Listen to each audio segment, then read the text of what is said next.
Sabe como a Bahia reduziu em 70% o abandono escolar?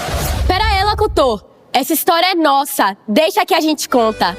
Antigamente, escola boa era só particular. Mas nos últimos anos, o governo do estado vem entregando as escolas de tempo integral mais modernas do Brasil. Já são 690 pela Bahia, com esporte, tecnologia, cultura e até 4 refeições por dia. Delícia! Sem falar do Bolsa Presença e mais estudo, que garantem uma força pra gente focar no aprendizado. Já os nossos professores transformam vidas. Tem que valorizar.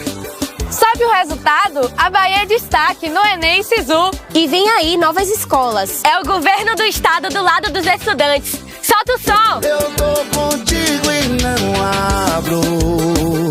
Eu tô do seu lado, cuidando do povo. Eu sou o governo do estado. Governo do estado. É a Bahia pra frente, do lado da gente.